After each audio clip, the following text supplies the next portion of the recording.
Hello. It's Merry Christmas Eve. I'm gonna head home in a little bit for the holiday weekend, but I thought I'd say hello to everybody and wish you just a happy holiday and hope you're staying warm and safe. I wanted to talk a little bit about today about stripes because I love stripes. I put stripes in everything. I think I bought wrapping paper that's stripes actually. I just feel it adds a lot of movement and something different with your quilt projects. And it's been fun watching you all post some things as far as of what you use your batiks for. And I always find that interesting. Make sure you shout out to your pattern designers who you like to follow and use their patterns because we want to show them some love today too. Okay. So let's talk about stripes. What is a stripe? This right here, this is from my bandana collection. Is this a stripe? It kind of is actually. Bandanas can be in stores, I think, in April. But what I've done is I've taken the larger stars here, and then I have the narrow stars right here, and then it repeats to the larger. So it looks, when you look at length of fabric, it looks like a stripe, right? If you cut it up, it doesn't appear to as a stripe. So it's a subtle stripe. Now, how was this created? This was created where you take the chop and you turn it. Okay, so the small part of or the small stars are part of the chop, and then you turn it so you have you line up your big stars and your little stars there. Okay, and the colors applied in the normal way that you all know how, because we talk about how to apply color, right? All right. This stripe right here, and I showed it, is from my Florentine collection. It's going to be available in stores next summer. And I showed it on a post earlier. And what do you use stripes for, right? This one, the difference of the motif colors and the background colors, they're actually very similar. I just changed the order that they were applied, and we changed the amount of, say, soda ash that we applied in it. So in the motif, a little bit less soda ash, and we applied, like I said, the difference rotation of the color, and the background, a lot of the soda ash. Now, what is a motif? Hey, how are you? Thanks for joining me today. I see Judy's here. Who else do I have today? Um, anyway, the motif is the stripe right here. Okay, so they've got to line up that stripe. That stripe is created with the chop out of the copper. All right, so that one is from Florentine. I also have another stripe in Florentine collection, and this one is a little bit different, right? Where the motif, there's two motifs on there. So that's a double chop application. Which is your first chop? The floral is your first chop, and it's directional. So if it's directional, it kind of creates that illusion of a stripe. And then I have that stripe, the same stripe that I used behind it.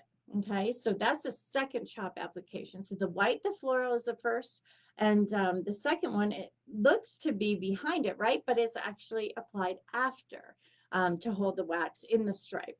And then the background's applied. So it's all kind of reversed. How many different ways can you apply color to, right?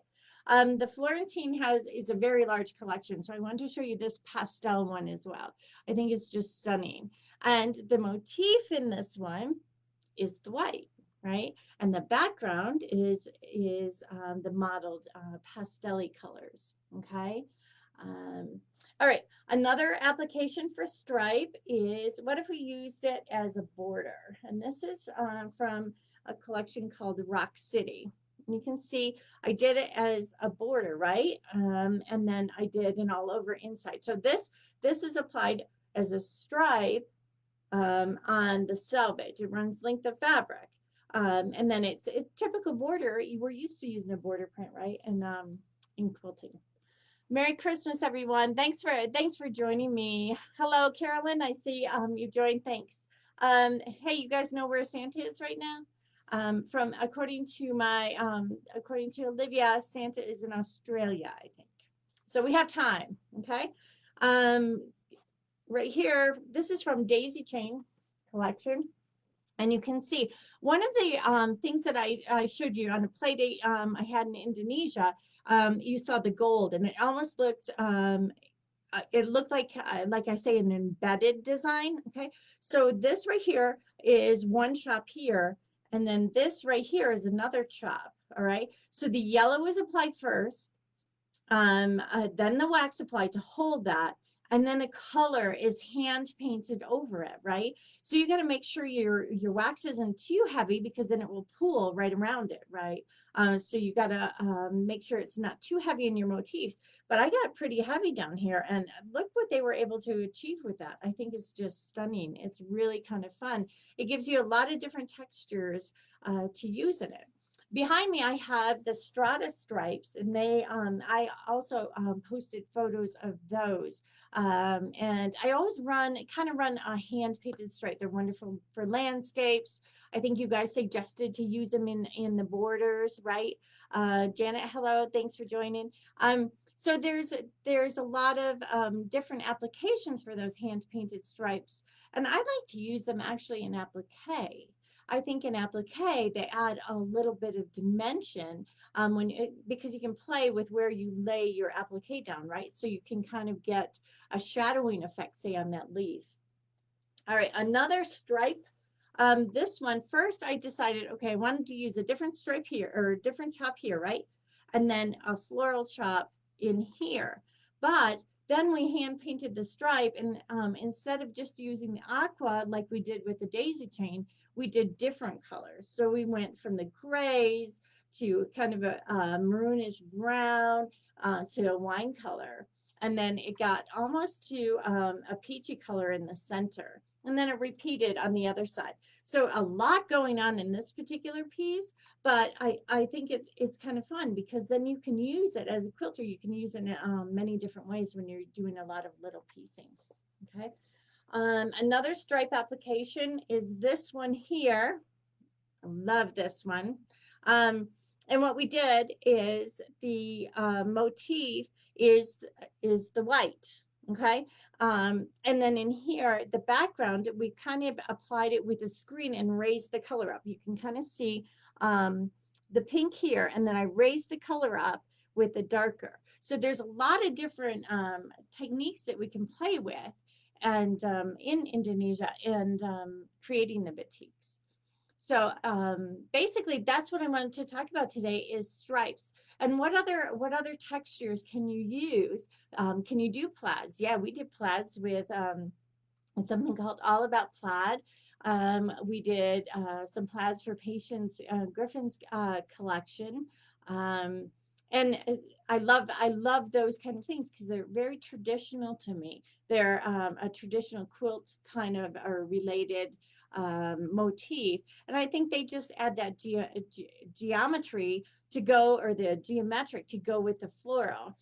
I always throw in some sort of geometric, and you can see in this one here, it's not a stripe, but you've got the floral, okay, and then kind of a suggested geometric behind. It gives a nice contrast, right? Like in landscaping, we do floral, and then we have the hard brick, right? And it gives us that linear quality. So don't be afraid to use the stripes. Definitely go out and try them. And sometimes just do like a rail fence or something and see how it plays. But I love it when you go and try and do half square triangles, or something like that, because it just gives a lot of movement. Then how you direct the stripe around your block is helpful, because then you're directing the eye around your quilt and keeping it in, and lots of interest within your quilt. Okay, so make sure you comment and tell me today, if you get a chance, and put those cookies down. Get a chance to comment on how you would use a batik stripe. If you have a photo, I would love to see what you're doing, what projects you're working on, what projects you want to try for the new year. And in batiks, of course. Okay, make sure you comment, and I'll draw a name, and we'll send some fat quarters out for you. Thanks for joining me today. I know it's Christmas Eve, but I didn't want to miss. I love talking about batiks, and I want to see what you guys have to say. Okay.